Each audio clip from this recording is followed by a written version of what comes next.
안녕하십니까. YTN 시청자를 위한 옴부즈맨 프로그램 시청자의 눈입니다.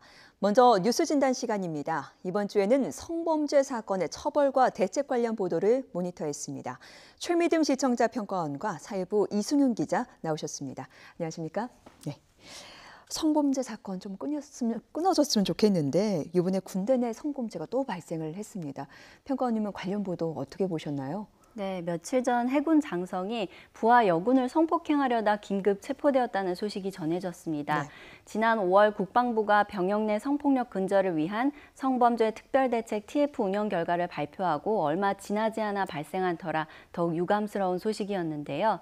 이에 국방부는 7월 4일 다시 원점으로 돌아가 송영무 장관 주재로 공직기강 점검회의를 개최하고 군대 성폭력 사건에 대한 후속 조치와 예방 대책에 대해 논의했습니다. 성폭력 근절을 위한 범정부 추가 대책도 추가로 발표되었습니다. 공공기관에서 성폭력 사건을 은폐하거나 피해자 보호에 소홀해 신원 노출로 인한 2차 피해가 발생할 경우에도 중징계를 받게 되었습니다. 또한 초중고교에서 성범죄 사건이 발생하면 전교생을 대상으로 피해 여부를 의무적으로 조사해야 하고 대학교 역시 성폭력 담당 기구를 의무적으로 설치하고 또 성범죄 발생 시 학생이 징계위원회에 직접 참여해 투명한 조사가 진행되도록 했습니다. 또 국무회의에서 문재인 대통령은 성폭력 방지 대책 마련만큼이나 대책을 철저하게 이행하는 것이 중요하다고 강조한 바 있습니다.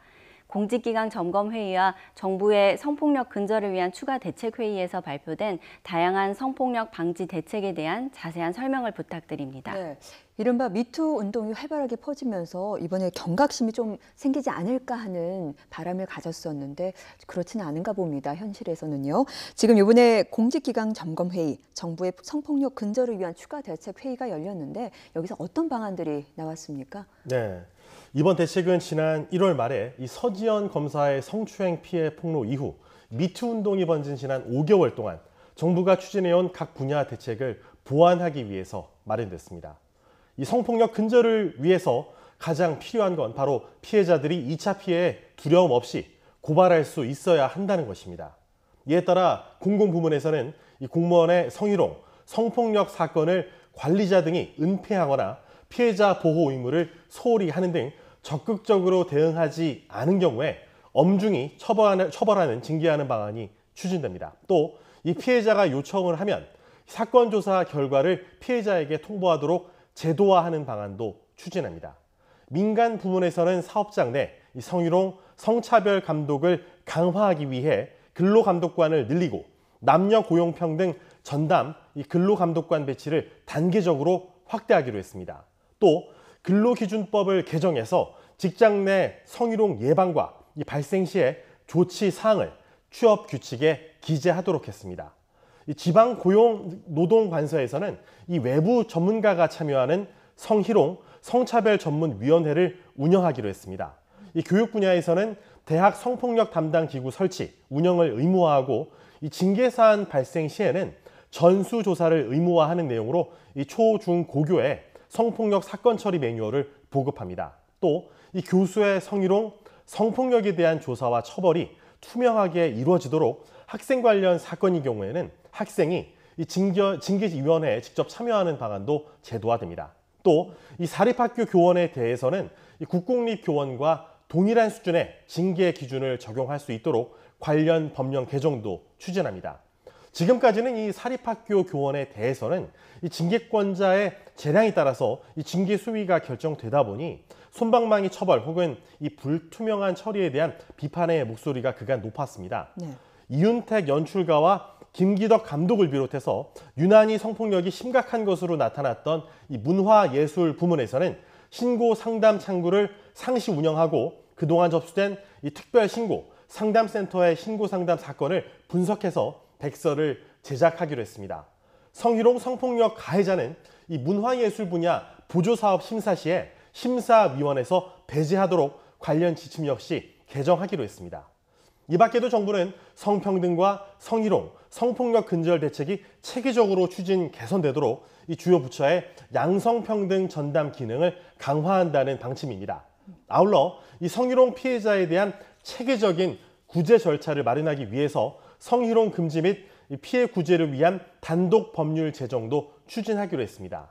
현재 국가인권위원회법, 양성평등기본법, 남녀고용평등법에 이 성희롱의 피해 구제 조치 수단 등이 각자 다르게 규정이 되어 있습니다. 그래서 이를 통합하겠다는 그런 의미입니다.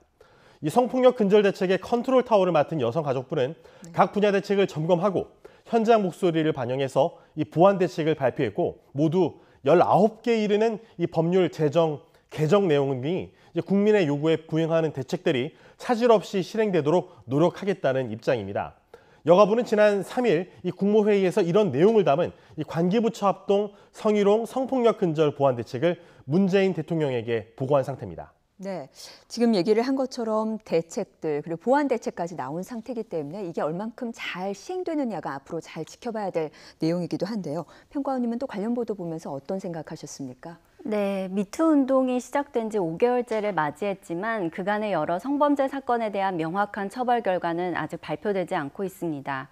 양측의 의견이 달라서 처벌 여부나 수위를 판단하는 데 시간이 좀 걸리는 것으로 짐작되는데요. 그런데 남녀 관계에서 상대에게 앙심을 품고 성관계 동영상을 유포하는 리벤지 포르노, 일명 디지털 강간 사건에 있어서도 처벌이 제대로 이루어지지 않고 있고 또 처벌되더라도 그 수위가 매우 낮다는 비판이 제기되고 있습니다. 동영상을 상대로 상대방 몰래 인터넷상에 유포했더라도 촬영이 동의하에 진행되었거나 또 유포에 고의성이 없다는 이유로 처벌을 피해간 사례도 있었습니다. 또 내연녀 나체 사진을 SNS에 유포하고도 성폭력 처벌법상 무죄가 판결된 사례도 있었습니다.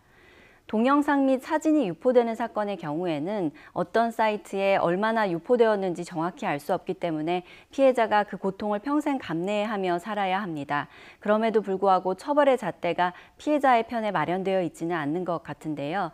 인터넷상에서 발생하는 성범죄 사건에 대한 처벌 기준이 현실에서 발생한 사건과 어떻게 다른지 궁금합니다. 네, 삽시간에 누구에게나 퍼질 수 있다는 인터넷의 속성상 정말 이 같은 성범죄 피해 더 클 수밖에 없는 상황인데 지금 처벌 기준, 오프라인과 온라인상의 처벌 기준은 어떻게 다른가요? 네, 좋은 질문입니다. 좀 네. 어려운 질문이기도 한데 이 관련해서는 이 문재인 대통령의 지난 3일 이 청와대에서 국무회의를 주재한 자리에서 당부한 내용을 짚어볼 필요가 있습니다. 네. 좀 소개를 해드리면 이 문 대통령은 여성들의 문제 의식은 일반적으로 이 몰카 범죄나 유포에 대한 사회적인 처벌이 너무나 가볍다 이렇게 지적을 했습니다. 특히 수사가 되면은 해당 직장이라든지 이 소속기관에 즉각 통보를 해서 가해를 가한 것 이상의 불이익이 가해자에게 반드시 돌아가게 만들어야 한다 이렇게 당부를 했거든요. 현행법에서는 이 몰카를 찍고 유포하는 불법 촬영 범죄가 적발되면 7년 이하의 징역 또는 3천만 원 이하의 벌금형에 처해지고 신상 정보 공개 대상자가 됩니다. 이 디지털 성범죄 처벌 강화를 골자로 한 법률 개정도 현재 진행 중입니다. 성폭력 범죄 처벌법 개정안은 이 특정 개인을 알아볼 수 있는 피해가 중대한 이 불법 촬영물 유포에 대해서 이 5년 이하의 징역형으로만 처벌하는 내용이 담겨 있습니다. 또 자신의 신체 촬영물을 타인에게 유포한 경우에도 5년 이하의 징역 또는 이 3천만 원 이하의 벌금으로 처벌하게 됩니다. 영리를 목적으로 유포시킨 경우에는 7년 이하의 징역형으로만 처벌하는 조항도 포함이 됐는데 이 법안 역시 현재 국회에 계류 중입니다. 또 정부는 디지털 성범죄에 악용되는 이 변형 카메라의 제조, 수입, 판매 등록제 추진에 관련해서 또 얘기를 했는데요.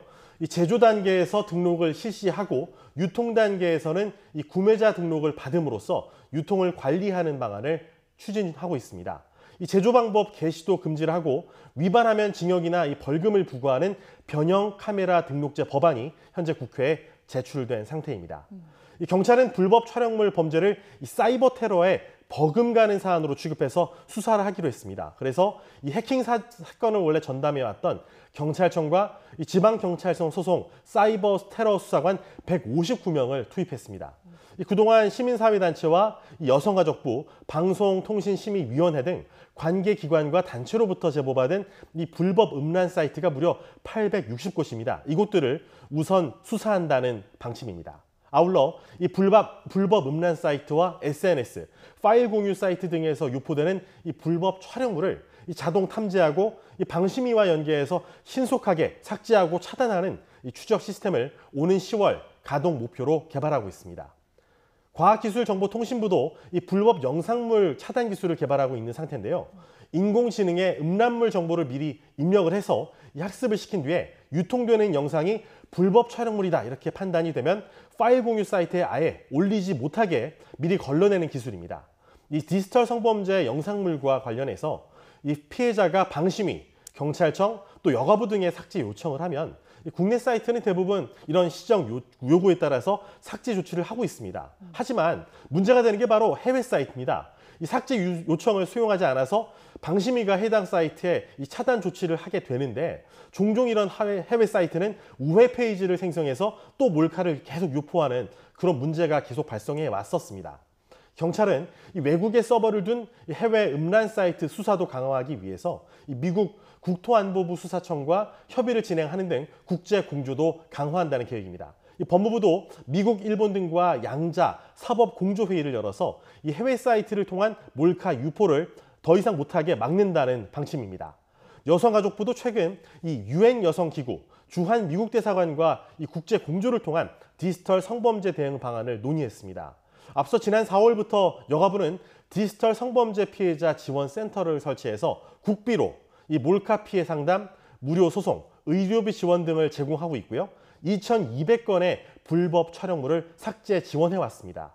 특히 오는 9월부터는 이 몰카 삭제 비용은 우선 국가가 지원을 하고 삭제 서비스에 들어간 비용은 이 가해자한테서 통지 이후에 한 달 안에 받아내기로 했습니다. 네, 우선 사건이 일어나고 나면 그걸 막으려면 정말 많은 인력과 시간이 드는 만큼 이런 사건이 발생하지 않도록 엄중한 처벌을 하는 게 오히려 더 중요하지 않을까 하는 생각이 듭니다. 네, 지금까지 성범죄 사건의 처벌과 대책 관련 보도에 대해서 이야기를 나눠봤습니다. 최미듬 시청자 평가원과 사회부 이승윤 기자였습니다. 두 분 말씀 감사합니다.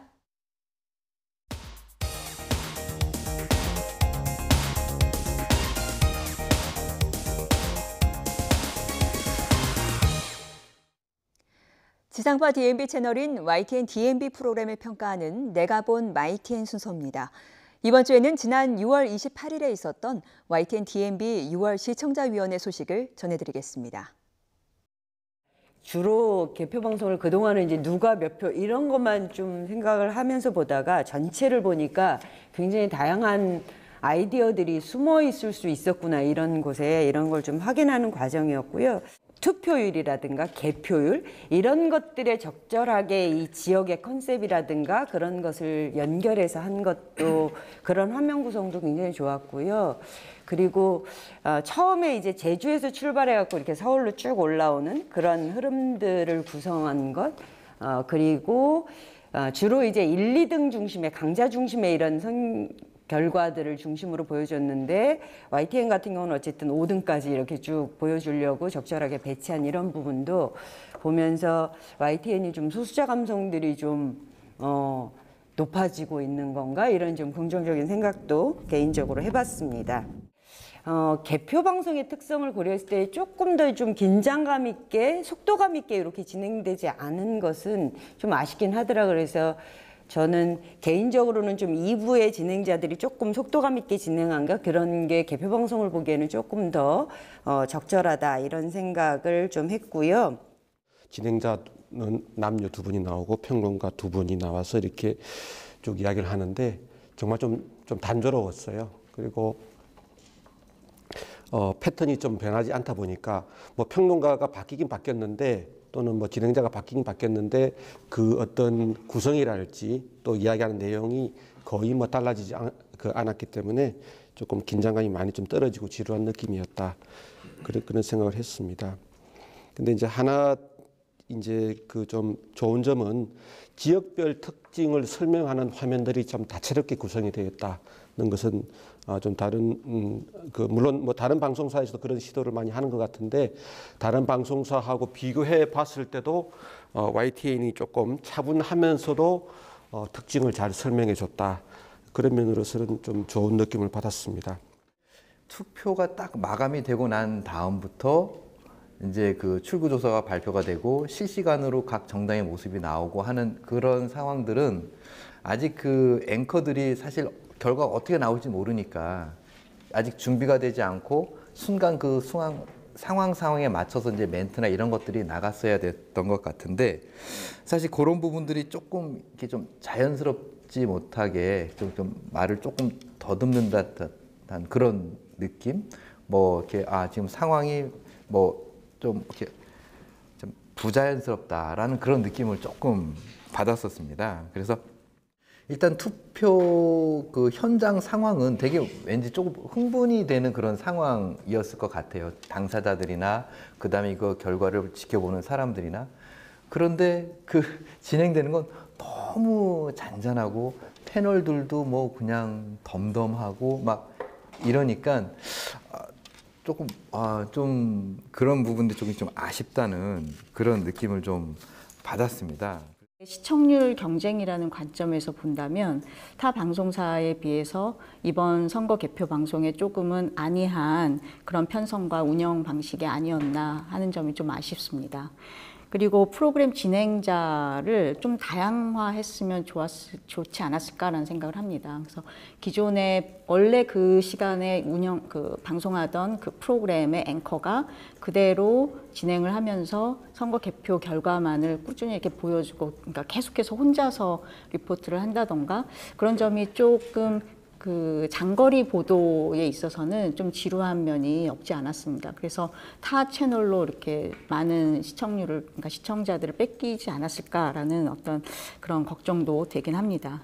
그 다음에 한 가지 더 제안을 드린다면, 아까 조상원 의원께서도 말씀하셨지만 선거 개표 방송이라는 것이 사실은 재미가 없는 방송인데 이것도 재미가 있을 수 있다라는 걸 좀 보여줄 수 있는 그런 편성 기획을 했으면 어땠을까 싶습니다. 그래서 선거도 축제가 될 수 있음을 보여주는, 그러니까 선거 문화를 바꿀 수 있는 그런 좀 더 창의적이고 적극적인 기획을 하면 좋을 거라고 생각을 합니다.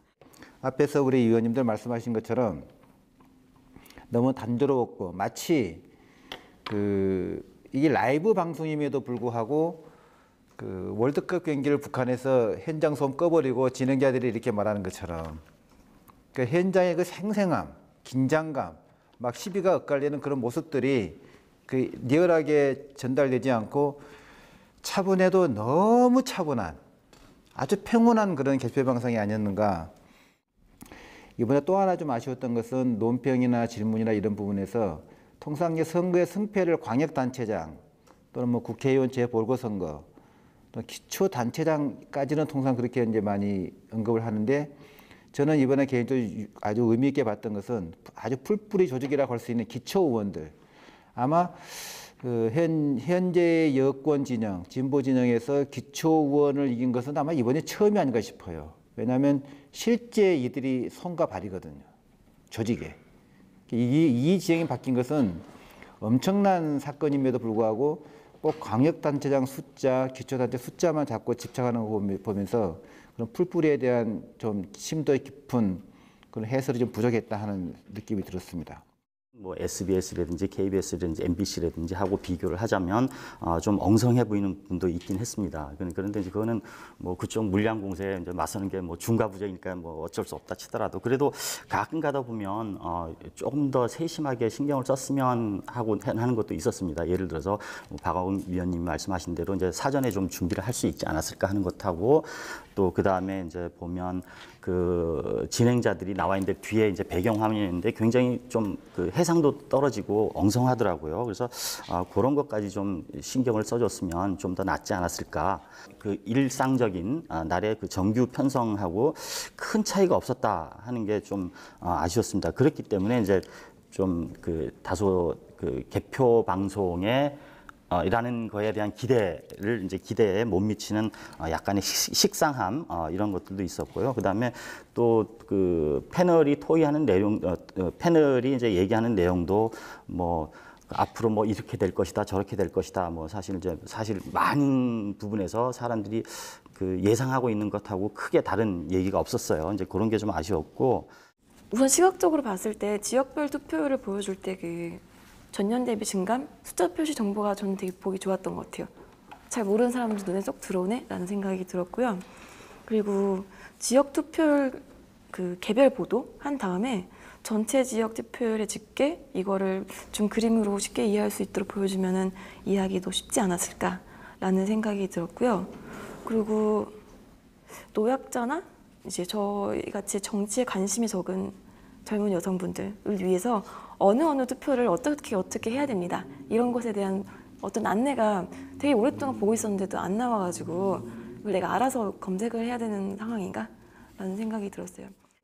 보궐선거, 광역단체장, 교육감 등등등 비대위원까지 이 단어들이 굉장히 많고 우리가 선거를 어디다가 투표를 어디다가 해야 되고 이거를 설명을 안 해주면은 줄줄이 나열된 것들을 받아들이기가 좀 어렵다는 생각이 들었어요.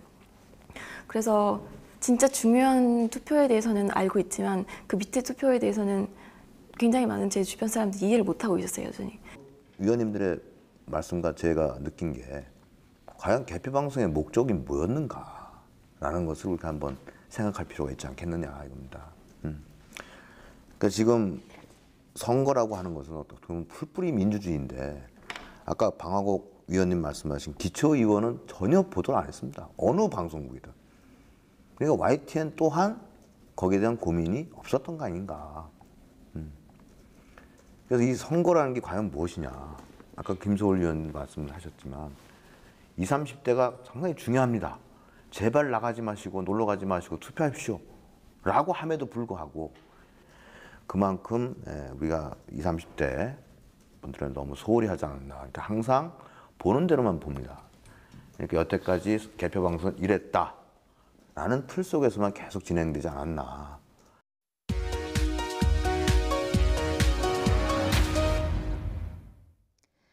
이번 순서는 시청자들의 지적사항을 정리한 모니터 보고 시간입니다. YTN 뉴스를 시청하다 보면 부적절하게 표현된 좌측 상단의 자막이나 인터뷰 내용 자막에 오타가 종종 나타나는데 시청자들은 좀 더 세심한 주의를 당부했습니다. 지난 4일 방송된 김정은의 화장품 사랑이란 좌측 상단의 자막은 김정은이 유독 화장품에 애착을 보인다고 전달한 느낌이 들었는데 화장품 자체를 선호하는 것이 아니라 경제를 살리기 위한 민생 행보라고 알고 있어 적절하지 않았다는 지적이 있었습니다. 같은 날 박삼구 회장의 기내식 대란 관련 사과 기자회견에 방송된 내용 자막인 나흘째 직접 사과에서 나흘째는 나흘 동안이라는 의미로 해석될 수 있으므로 나흘 만에라고 수정해야 정확한 의미 전달이 될 수 있다는 지적이 있었습니다. 그리고 아시아나 항공의 기내식 대란 상황을 정리해준 기사의 인터뷰 내용 자막에서 이석적으로 잘못 표기된 오류가 있었는데 인터뷰어가 설명하는 업체들에 대해 자막을 추가적으로 삽입해 시청자의 이해를 도운 것은 적절했다는 시청자 의견도 있었습니다.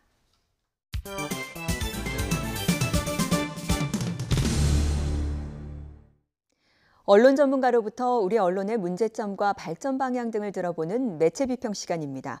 오늘은 최충웅 경남대 교수로부터 시청자 권익 보호와 공공성, 다양성 확보라는 주제의 논평을 들어보겠습니다. 방송의 주인이 국민이라고 하면 방송의 공공성을 대변하는 것입니다. 방송 전파는 사유재산이 아니라 국민의 재산이기 때문입니다. 시청자의 권익 보호를 위해 시청자가 방송 프로그램의 기획, 편성, 제작에 관한 의사결정에 참여할 수 있도록 방송법에 명시하고 있습니다. 지상파, 종편, 보도 전문 채널은 시청자위원회와 시청자 평가 프로그램을 편성하도록 규정하고 있습니다. 지금 시청하고 계신 YTN 시청자의 눈이 바로 시청자의 권익 보호를 위한 프로그램입니다. 시청자가 방송에 참여하는 방법은 시청자가 직접 프로그램을 제작해서 방송에 참여하기도 하지만 SNS 등 다양한 미디어를 통해서 시청자 제보나 정보 제공으로 간접적인 참여도 합니다. 시청자들의 방송 제작 참여가 보장되는 것이 곧 바로 시청자의 권익 보호인 것입니다. 각 언론에서 시민기자 시스템이 도입되고 있습니다. 이제 보편화된 스마트 모바일 시대에 사용자 제작 콘텐츠인 UCC 참여도 확산되고 있습니다. 취재 카메라가 미처 현장 취재를 못했을 경우 돌발 사건 현장의 생생한 영상을 시민들이 즉시 제보를 해주기도 합니다. 시민이 제보한 사건 현장 영상이 결정적인 특종이 되기도 합니다. 이번 태풍에도 시민이 제보한 영상물이 보도되기도 했습니다. 시청자 참여 형식도 다양하게 구성되고 있습니다. 시청자들의 억울함과 궁금증을 풀어주는 프로그램도 있으며 TV 드라마 스토리 구성을 시청자들이 제안하기도 합니다.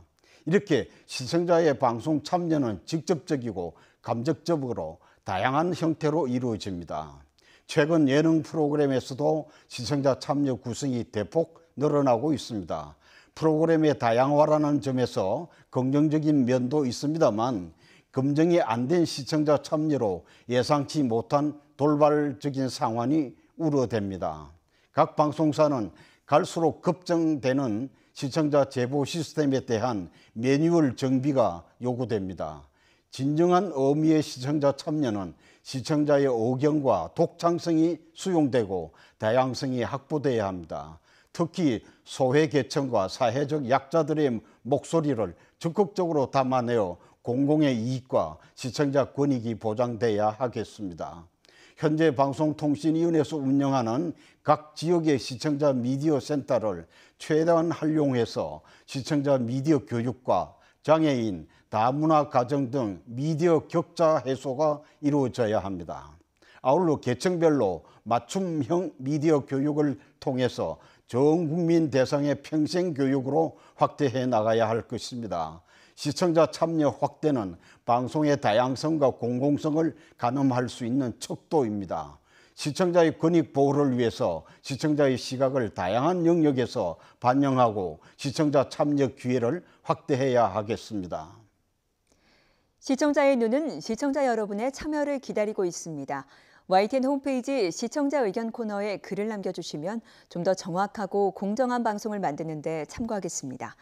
이번 주 순서는 여기서 마치겠습니다. 함께해 주신 여러분 고맙습니다.